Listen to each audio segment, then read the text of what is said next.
Hi, my name is Alan from Alan Wee Property. Welcome back to my YouTube channel. In today's video, I'm going to talk about the HDB market. Is it on fire? What do I mean here? Well, if you are HDB buyers actively looking for the resale flat, I believe you will say the market now is crazy.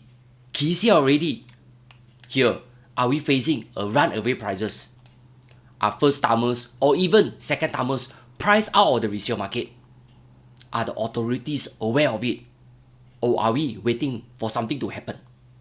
Here, let's dive into the discussion.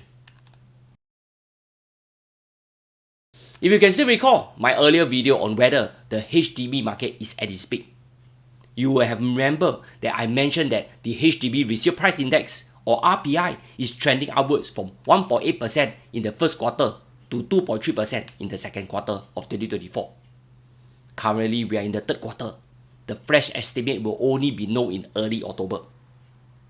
I've also shared that the RPI is picking up steam again in 2024.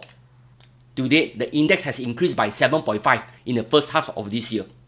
This is in comparison to the 8.5 increase for the entire 2023, and below the 16.2 and 17.6 increase from 2022 and 2021 respectively. I have also highlighted that the rate of increase in HDB flat prices has far exceeded the median income increase during the same duration. This is a very worrying trend for our young nation. Can our future generation own their very own HDB flat? Or must they rely on the heavily subsidized BTO flats only? In my opinion, something is not right. Some of you here will say, Alan, what is your concern? Increase by 2.3% only. Relax leh. Well, as mentioned before, I am a practicing agent. I am on the ground. Lately, when I am serving my HDB buyers to hunt for houses, I am in for the rude shock. This is coincidentally after the newspaper article on the 1.73 million HDB flat. It seems every HDB sellers are raising prices. I have a hard time sourcing for flats for my buyers. One after another is sold. This is especially so for some housing estate and housing types. Listings are gone fast and furious even for older flats. Today you never come and see it, tomorrow is sold and you can kiss goodbye. Today, if you are house hunting, mentally prepare to fork out cash over valuation or COV. Based on internal market data, I realized that more flats are trending as COV. They range from 5,000 to as much as 50,000 or even higher. Some may say this is only a one-off. Sorry ho, if you look at online portals, you will be surprised by how much asking prices have increased. If you look at HDB data, previous high have now become the new low. I never bluff you. For seller, this is great news. For buyers, obviously, it's not. Are you curious about who are the buyers? I'm sure many will say it is the PR. No lah, they only form a small proportion. Singles? Not really. Single buyers are not significant at any point of time. Then, what about private property owners or PPOs? Maybe yes or no. So, who are the buyers ramping up HDB resale flats? I know some will say foreigners. Yes, I know you are going to say this. Here I think your brain spoiled already. I don't have the exact numbers, but let's assume 15% are PR, 15% are singles, 15% are PPO, 15% are first-timers that prefer to go for resale flat instead. Another 15% are HDB senior, downgrading to a smaller flat, and the remaining 25% are HDB upgraders. They are either exploring to a condo or the bigger HDB flat. For those that are high income earners with at least a combined income of 16,000 per month, have $1 million flat to sell, have sufficient saving at least 200,000 or more, then upgrading to a condo will be manageable in today's market. However, if your income falls below $16,000 per month and you are eligible to buy a brand new EC, for goodness sake, please don't miss out these no-brainer opportunities. What if you're not earning that much, don't have so much saving, and don't own $1 million flat? Then the next best bet will be upgrading to a bigger HDB flat like an executive flat. Bo pian. This is your next best option. That is why they too are trading above $1 million. As the sayings go, a rising tide lifts all boats. You must be wondering, where can I find a house that is big enough for my family? in a mature estate, renovated so I can save on expensive renovation costs, and most importantly, below the $1 million mark. Don't say I never share lobang with you. Look no further, I'm currently marketing an executive mansionette along Hougang Avenue 8. This flat measures 155 square meter or 1668 square feet. This corner flat is located on the upper floor of a low-rise block. Let me show you the house. As you walk towards the corridor, there is a cozy foyer area that slowly unfolds and shows you a glimpses of the house. You'll be greeted with an open concept kitchen that is fully equipped with a countertop that is 5 meters in length. The kitchen flooring is fitted with retro green mosaic tiles which enhance the interior yet without being too overbearing. The owners are designers themselves. They have cleverly kept the flexibility of converting it into an enclosed kitchen if needed in the future. At the back will be the service yard and a common bathroom. If you have noticed, the aesthetic of the interior design is a mix of minimalist industrialism with splashes of color as selected key knobs.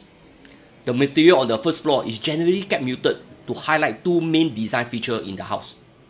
A concrete looking wall that spans along the entire length of the living room and folds upwards into the double volume space at the stairwell. Here, the owners are huge plant lovers. They have utilized the spacious balcony to their full advantage by carving out that extra space for green. At the same time, this is also a private sanctuary to idle and look at the day-to-day activities that unfold right in front of their balcony space. Back to the interior, this house has a north-south facing. This means there is cross ventilation within the space all the way from the living to the dining area. The dining area can easily accommodate an 8-seater dining table. As we walk up the wood finished staircase, you can feel that you are quietly transported into the private living space of the family. To the right is a study area for the family. The owners have chosen timber flooring which provide a warm ambient for the bedrooms. As we turn into the children's room, the owners have incorporated a helper room into the bedroom. This is separated by a partition wall.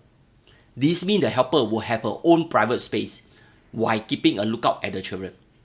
The partition wall can be removed in future as the family grows over time. Next will be the common bathroom.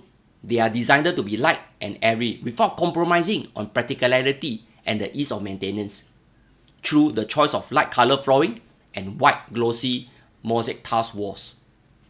As you move towards the master bedroom, you'll be greeted with a spacious bedroom area that can fit in a king-size mattress with a baby cot. The bedroom is clean and simple, and the warm light added a homely feel to the space. All in all, the overall design of the unit maintains a good balance of comfort and a sense of aesthetic, which is timeless yet functional. This is a house that will never go out of style and a house that grows with you. Here, if you are keen to view this executive flat, kindly contact me for the viewing appointment. I have also left the links in the description below.